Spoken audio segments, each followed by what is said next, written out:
Hi అందరికీ. అందరు ఎలా ఉన్నారు? నేనైతే చాలా బాగున్నానండి. మీరు కూడా బాగుండాలని కోరుకుంటున్నాను. ఇది యూట్యూబ్లో నా ఫస్ట్ వ్లాగ్ అండి. ఇంత ముందుకు 2 ఇయర్స్ బ్యాక్ అయితే వంటలు చేసి పెట్టాను. ఇప్పుడు వ్లాగ్స్ పెట్టాలని కోరుకుంటున్నాను. మీరందరూ కూడా సపోర్ట్ చేయాలని కోరుకుంటున్నాను. ఈరోజు నా ఈవినింగ్ రొటీన్ మీకు చూపించబోతున్నాను. Evening rice and whistles cleaning అవన్నీ కూడా చూపించబోతున్నాను. రైస్ కోసమని 2 గ్లాస్ ఆఫ్ వాటర్ తీసుకొని 2 టైమ్స్ బాగా వాష్ చేసుకోవాలి. మనం బయట తీసుకునే రైస్ అంత ఆర్గానిక్ కాకపోవచ్చు అనేసి బాగా వాష్ చేసుకుంటున్నాను. వాష్ చేసుకున్న తర్వాత ఎసరు పెట్టి వంపుతున్నాను. అట్లా అందులో పెట్టడం నాకు రాదు, అందుకే ఎసరు ఎక్కువ పోసి కూడా పెడుతున్నాను. గంజి వంపుకోవచ్చు మళ్ళీ అనేసి.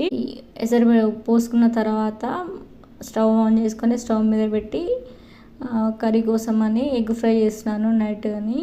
రైస్ ఉడికేంతలోపు కర్రీ కోసం అని వెజిటేబుల్స్ కట్ చేసుకుందాం అనేసి, ఎగ్ ఫ్రై కోసం అనేసి 2 పచ్చిమిర్చి 3 ఆనియన్స్ కూడా తీసుకుంటున్నాను.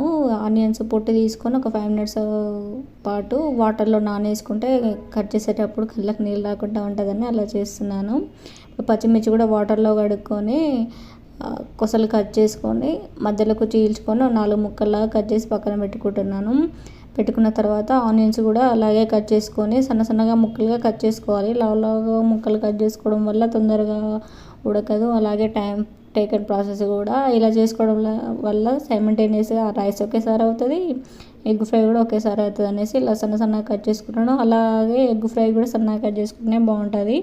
ఇప్పుడు ఎగ్ ఫ్రై స్టార్ట్ చేస్తున్నాను. దీనికోసం నేను ఒక చిన్న కడాయి తీసుకొని ఆ కడాయి హీట్ ఎక్కేంత వరకు కూడా హై ఫ్లేమ్లో పెడుతున్నాను. కడాయి హీట్ ఎక్కిన తర్వాత లో ఫ్లేమ్లో పెట్టి ఇప్పుడు 2 టేబుల్ స్పూన్ ఆఫ్ ఆయిల్ వేస్తున్నాను. ఆయిల్ బాగా హీట్ అవ్వాలి. హీట్ అయ్యేలోపు మనకు అన్నం కూడా పొంగు వచ్చేసింది. పొంగు వస్తే అన్నం మూత తీసి గంట తీసుకొని అన్నం కూడా కింది మీద ఒకసారి కలుపుకోవాలి. నురుగు ఉంటుంది కదా, నురుగు పొంగుతూ ఉంటుంది. రైస్ కూడా అలా కింది మీద అనుకోవడం వల్ల తొందరగా ఉడుకుతుంది. ఇప్పుడు ఆయిల్ కూడా మనకి హీట్ అయినాయి కదా, దీనికోసం అని జీరా వేస్తున్నాను. జీరా కొంచెం చిటపట్లు ఆడుతున్నప్పుడు మనం ముందుగా కట్ చేసుకున్న పచ్చిమిర్చి ఉన్నాయి కదా, పచ్చిమిర్చి వేసి కొంచెం కలర్ చేంజ్ అయ్యేంత వరకు ఉంచి తర్వాత మనం సన్నగా కట్ చేసుకున్న ఆనియన్స్ ఉన్నాయి కదా, ఆనియన్స్ కూడా వేసి ఒకసారి మంచిగా ఆయిల్లో మిక్స్ అయ్యేలాగా కింది మీదకి కలుపుకోవాలి. కలుపుకున్న తర్వాత ఇప్పుడు రైస్ ఉడుకుతూ ఉంటుంది. ఇలాగే ఆనియన్స్ కూడా ఎగ్ ఫ్రై కోసం వేసుకున్న ఆనియన్స్ కూడా ఉడుకుతూ ఉంటాయి కదా, ఆ లోపు టైం వేస్ట్ చేయడం ఎందుకు అనేసి వెజిటేబుల్ కట్ చేసుకున్న చాపింగ్ బోర్డు, అలాగే స్కూల్ నుంచి వచ్చిన లంచ్ బాక్స్లు, ఆఫ్టర్నూన్ చేసుకున్న వంట యొక్క గిన్నెలు అవన్నీ కూడా క్లీనింగ్ చేస్తున్నాను. ఇలా ప్యారలల్గా చేసుకోవడం వల్ల మనకు కొంచెం టైం దొరుకుతుంది. పిల్లలకు హోంవర్క్ చేయించే టైం దొరుకుతుంది. మనకంటూ మార్నింగ్ నుంచి చేసిన వర్క్ వల్ల వచ్చే ప్రెజర్ని కూడా కొంచెం రిలాక్స్ చేసుకోవచ్చు. అందుకనే వెజల్స్ క్లీన్ చేస్తున్నాను. నా దగ్గర ఇలా సర్కిల్లో ఉండే అందులో సిక్కున్నది, దీని నుంచి హోల్స్ నుంచి బౌల్స్ అన్నీ కింద పడతాయి అనేసి ఫస్ట్ ప్లేట్లు మూతలు అవన్నీ కూడా వాష్ చేసుకుంటున్నాను. వాష్ చేసుకున్న తర్వాత బౌల్స్ ఏమైనా గ్లాసులు ఇంకా ఏమైనా చిన్న ఏమైనా ఐటమ్స్ ఉన్నా కానీ ఆ ప్లేట్లు పెట్టడం వల్ల కింద పడము, అందుకే అలా చేస్తున్నాను. ఈలోపు మనకు ఆనియన్స్ కూడా కొంచెం ఉడుకుతున్నాయి. ఉడుకుతున్న టైంలో కొంచెం ఉప్పు వేస్తున్నాను. ఉప్పు వేసి ఇంకా కొంచెం ఉడుకుతాయి. ఆ లోపు మనకు అన్నం కూడా ఉడికింది. అన్నం ఉడికిన తర్వాత ఎసరు వంపుతున్నాను.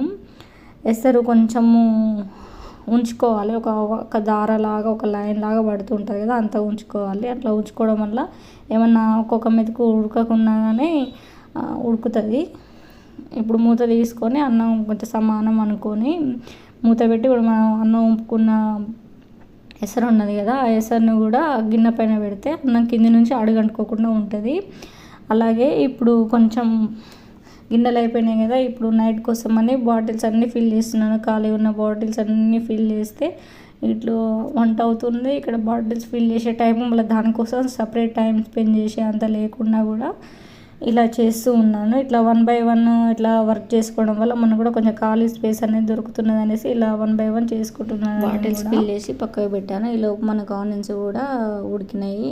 దీనికి ఉడికిన తర్వాత కొంచెం పసుపు, కొంచెం అల్లం వెల్లుల్లి పేస్ట్ వేసి అల్లం వెల్లుల్లి పేస్ట్ పచ్చివాసన పోయేంత వరకు కూడా ఉంచాలి. ఉంచిన తర్వాత కొంచెం కరివేపాకు వేసుకొని కరివేపాకు కూడా కొంచెం ఆయిల్లో మిక్స్ అయ్యేలాగా కలుపుకోవాలి. కలుపుకున్న తర్వాత 3 ఎగ్స్ కొట్టి పోస్తున్నాను నేను.